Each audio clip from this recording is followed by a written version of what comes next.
오늘 우리에게 주신 하나님 말씀은 구약성경 욥기 22장 1절부터 30절까지의 말씀입니다.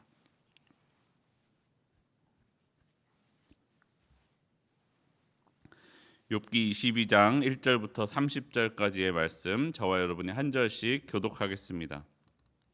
대만 사람 엘리바스가 대답하여 이르되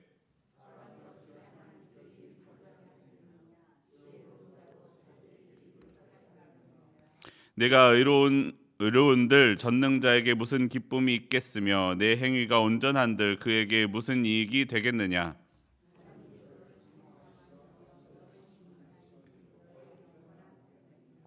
내 악이 크지 아니하냐. 내 죄악이 끝이 없느니라.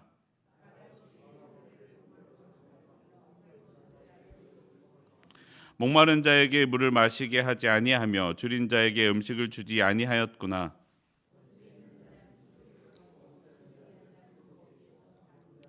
너는 과부를 빈손으로 돌려보내며 고아의 팔을 꺾는구나.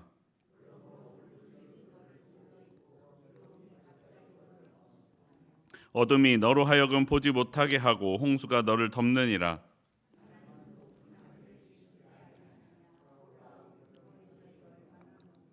그러나 내 말은 하나님이 무엇을 아시며 흑암 중에서 어찌 심판하실 수 있으랴.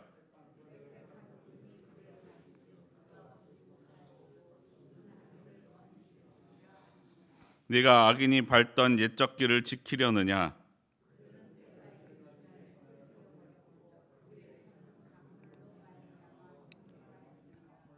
그들이 하나님께 말하기를 우리를 떠나소서 하며 또 말하기를 전능자가 우리를 위하여 무엇을 하실 수 있으랴 하였으나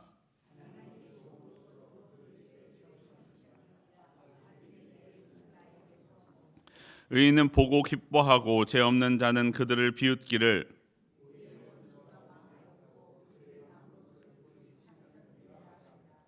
너는 하나님과 화목하고 평안하라. 그리하면 복이 내게 임하리라.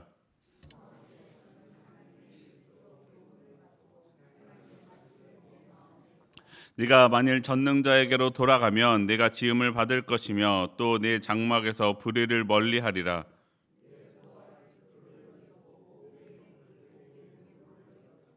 그리하면 전능자가 내 보화가 되시며 내게 고귀한 은이 되시리니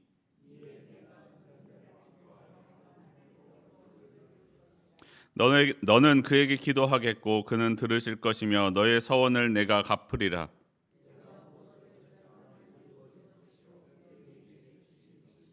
사람들이 너를 낮추거든 너는 교만했노라고 말하라. 하나님은 겸손한 자를 구원하시리라.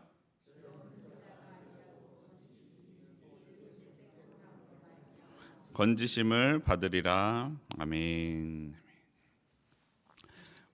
오늘도 이 시간 기도하기 위해 나온 여러분 환영하고 축복합니다. 우리의 기도를 하나님이 들으십니다. 들으시는 하나님께 간구하여 기도하는 시간이 되기를 원합니다.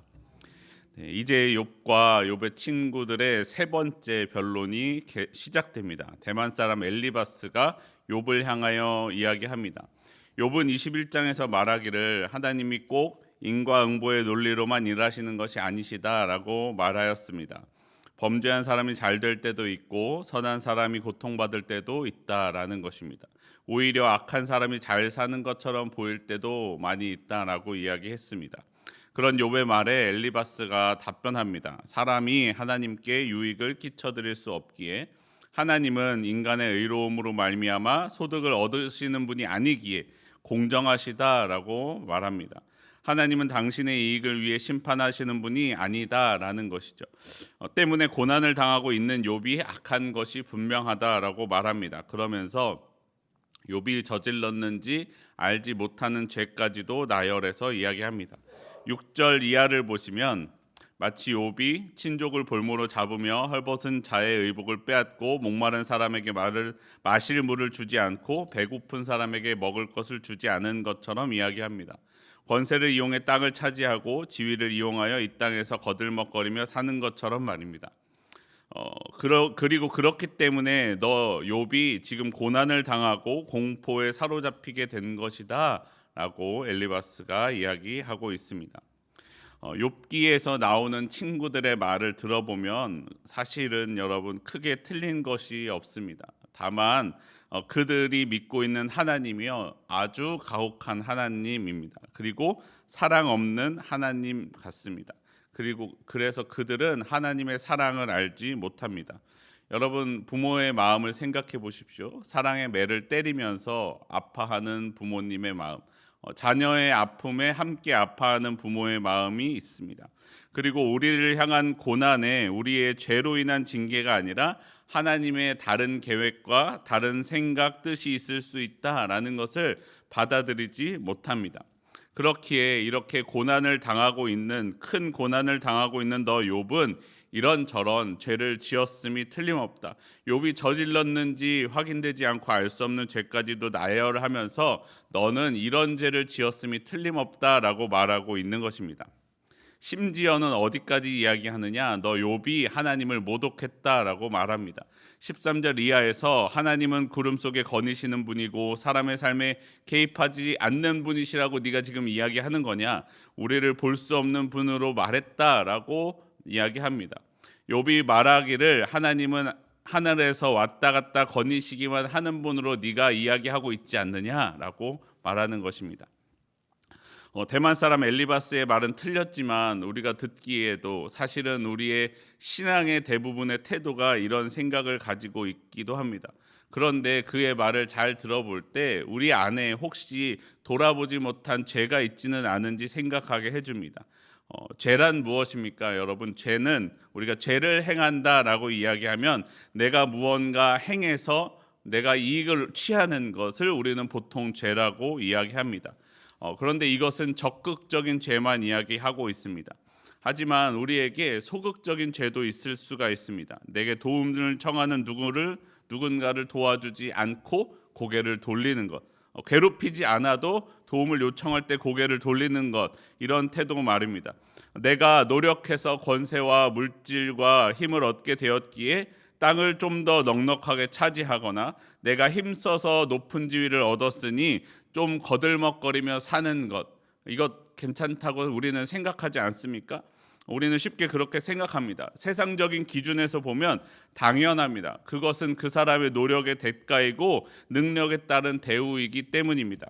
그러나 그 모습을 가지고 하나님 앞에 선다고 생각해 보십시오. 하나님은 고아와 과부와 나그네의 소리를 들으시는 하나님이십니다. 예수님은 지극히 작은 자 하나에게 한 것이 나에게 한 것이다 라고 말씀합니다. 여러분, 제가 이 얘기도 했는지 모르겠어요. 결혼할 때 배우자를 볼 때 무엇을 보아야 하느냐? 나를 대하는 태도만 볼 것이 아니라 다른 사람을 대하는 태도를 보아야 하는데, 특별히 자기보다 높은 사람, 영향력을 미치는 사람보다 자기에게 어떻게 할 수 없는 연약한 일을 어떻게 대하는지를 잘 보아야 합니다. 내게 복수할 수 없는 그 사람을 대하는 그 태도를 보아야 합니다. 예를 들어 여러분 식당에 갔을 때 식당에서 일하는 종업원 같은 분이나 가게에서 나에게 물건을 꼭 팔아야만 하는 점원들을 어떻게 대하느냐, 그것이 그 사람의 본성에 가깝다라는 것이죠. 지금 나를 좋아한다고 아무리 잘해줘도 결혼하면 그 본성이 언젠가는 나오게 돼 있고, 내가 연약해졌을 때, 힘을 잃었을 때 나를 대하는 그의 태도가 그와 같을 것이다 라는 것을 말해주고 있기 때문입니다. 사랑하는 성도 여러분, 우리의 삶은 어떻습니까? 내가 얻은 것, 내가 가진 것으로 지극히 작은 자 하나에게 사랑을 베풀며 사는 삶입니까? 아니면 내가 힘과 노력으로 얻은 것이기에 나를 만족하게 하는 것에 그 온 힘을 사용하며 살아가는 삶입니까?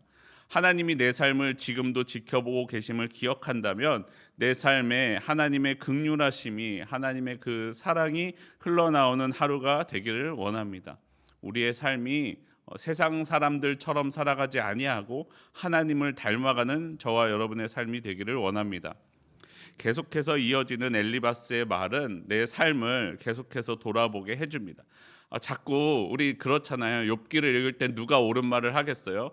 욥이 옳은 말을 하는 거고 욥의 친구들은 분명히 틀린 말을 하는 걸 텐데, 우리의 마음은, 심정은 사실은 욥의 친구들의 말에 더 공감이 됩니다. 자꾸 맞는 말만 하는 것 같아서 엘리바스의 말을 반박하기가 어렵습니다. 다만 엘리바스가 이해하는 하나님이 전부가 아니라는 것과 그의 안에 욥을 향한 사랑 없음이 안타까울 뿐입니다. 그렇기에 비록 여러분 우리가 오늘 본문을 읽으면서 정의와 공의만 가득한 칼날 같은 엘리바스의 이 말에도 우리가 내 삶에서 하나님 앞에 하나님께로 나를 인도하실 그 말씀들을 발견하기를 원합니다. 오늘 본문 27절과 28절 말씀 함께 다시 한번 보겠습니다. 7절과 8절, 27절과 28절 우리 함께 다시 한 목소리로 읽어보겠습니다. 시작. 너는 그에게 기도하겠고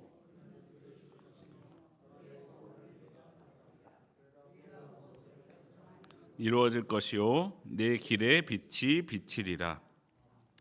여러분 하나님께 기도하십시오. 하나님은 우리의 기도를 들으실 것입니다. 내가 서원한 것을 이루게 하실 것입니다. 결정하는 일마다 잘 되고 그 길에 빛이 비출 것이다 라고 말씀합니다. 우리 하나님은 전능하신 분이시면서 그 전능하신 분이 우리를 돌아보시는 하나님이십니다. 기도를 들으시는 하나님이십니다. 심판을 결정하고 돌이키지 않는 분이 아닙니다. 우리를 향해 언제나 그 심판을 돌이키기를 바라며 우리를 지켜보시는 분, 우리를 향해 애쓰시는 분이 우리 하나님이십니다. 그래서 예레미야 31장 20절엔 이렇게 말씀합니다. 에브라임은 나의 사랑하는 아들 기뻐하는 자식이 아니냐. 내가 그를 책망하여 말할 때마다 깊이 생각하노라. 그러므로 그를 위하여 내 창자가 들끓으니 내가 반드시 그를 불쌍히 여기리라. 여호와의 말씀이니라. 여러분 하나님께서 나의 기도를 들으십니다. 그런데 하나님께서 나의 기도를 들으시는데 언제 들으시냐? 나는 여전히 죄인이지만 하나님은 나를 돌아보십니다. 내가 죄가 없기에 내 기도를 들으시는 것이 아니라 나는 죄인이지만 나를 들으시고 나를 기억하십니다. 그리고 내 삶에 역사하십니다. 그렇기에 우리는 하나님을 향하여 기도하고 간구해야 합니다. 기도함으로 내 마음 가운데 하나님의 마음을 가질 수 있습니다. 기도함으로 하나님께서 우리에게 진짜로 주시고자 하는 것이 무엇인지 얻을 수 있습니다. 엘리바스가 기도에 대해서 잘못 알고 있는 것은 무엇이냐? 우리가 기도할 때 하나님이 응답하시지 않는다면 내게 죄가 있기 때문에 그렇다라는 거예요. 죄를 용서받지 못했기 때문에 하나님이 내 기도를 듣지 않으시는 것이다 라고 이야기합니다. 하지만 우리는 그렇지 않음을 잘 알고 있습니다. 기억하실지 모르겠지만 다니엘 기도회 때 첫 번째 시간에 김은호 목사님이 하신 말씀 중에도 나오죠. 하나님은 우리의 기도에 대하여 즉시 응답해 주실 때도 있고 어떤 것은 나중에야 응답해 주실 때도 있습니다. 또 어떤 때는 내가 바라고 원하는 것이 아니라 다른 것으로 응답해 주실 때도 있습니다. 그리고 마지막으로 어떤 일에 대해서는 하나님이 응답해 주시지 않는 일도 있다라는 것입니다. 분명한 것은 하나님은 나를 향하여 최고의 때에 최고의 답을 주실 것이다 라는 것입니다. 내게 기도 응답을 주시지 않는 것도, 응답을 이루어 주시지 않는 것도 하나님의 응답이다 라는 것입니다. 때로는 내가 기도의 분량이 차야 될 때도 있습니다. 그것을 위하여 기도하는 내 삶이, 내 마음이 기도의 분량이 차야 될 때도 있고 내가 받기에 합당하게 준비되어야 할 때도 있습니다. 때로는 내게 맞지 않는 간구를 구할 때는 하나님을 그것을 주시지 않거나 다른 것을 주시게 됩니다. 반드시 하나님은 응답하신다라는 것입니다. 여러분, 기도 응답이 왜 주어집니까? 나 때문에 주어지는 것이 아니다라는 거예요. 내가 선해서, 내가 기도를 열심히 해서, 내게 능력이 있어서 하나님이 주시는 것이 아니라, 내가 응답받을 만하기 때문에 주시는 것이 아니라 나를 사랑하시는 하나님의 사랑 때문에, 하나님 때문에 나에게 응답이 주어진다라는 것이에요. 하나님이 나의 아버지요, 아버지로 부르는 하나님과 나와의 관계, 그 믿음 때문에 우리에게 기도의 응답을 받습니다. 나 때문이 아니고 하나님 덕분에 우리는 기도의 응답을 받습니다. 그렇기 때문에 여러분, 우리는 내가 비록 죄인일지라도, 죄인일 때에도 기도를 멈추지 말아야 합니다. 사랑하는 성도 여러분, 저와 여러분의 기도 가운데 하나님의 응답을 받는 시간이 되기를 원합니다. 기도함으로 내 생각이 하나님의 생각으로 바뀌고 하나님의 뜻을 알게 되는 시간이 되기를 원합니다. 여러분 혹시 간절히 기도하는데 이루어지지 않는 것이 있습니까? 그러면 아직 하나님이 주시지 않는 이유가 있거나 아니면 다른 것을 이미 주셨거나 아니면 그것이 내게 합당하지 않고 다른 것을 간구해야만 할 때도 있습니다. 그것을 알게 되는 시간이 되기를 원합니다. 우리가 기도할 때 성령께서 주님의 마음을 내게 주사 하나님의 뜻을 알게 해 주실 것입니다. 오늘 기도로 역사하시는 하나님의 응답을 받고 돌아가는 저와 여러분의 삶이 되기를 소원합니다. 기도하겠습니다. 하나님, 나는 연약하지만, 나는 죄인이지만 오늘도 내 기도에 응답하시는 하나님 감사합니다. 나로 내 죄를 깨닫게 하시고 내가 적극적으로 짓지 않지만 내 안에 남아있는 여전히 죄악된 모습들 가운데 하나님의 온전하신 뜻을 깨달아 하나님의 말씀대로 살아가는 주의 자녀가 되게 하여 주시옵소서. 하나님, 우리 안에 기도하는 간구하는 주님 마음의 소원이 있습니다. 주여, 나의 기도를 들으시고 응답하여 주시옵소서. 주님, 혹 내가 간구하는 그것이 내게 합당하지 아니하거든 하나님이 나를 향한 다른 계획과 뜻이 있으시거든 주여, 내게 주님의 그 뜻을 알게 하여 주시옵소서. 아버지 하나님, 여전히 내 기도를 들으시고 응답하시는 하나님께 간구하여 기도하오니 오늘 내 삶의 기도로 역사하여 주시옵소서. 우리 주 예수 그리스도 이름으로 기도합니다. 아멘.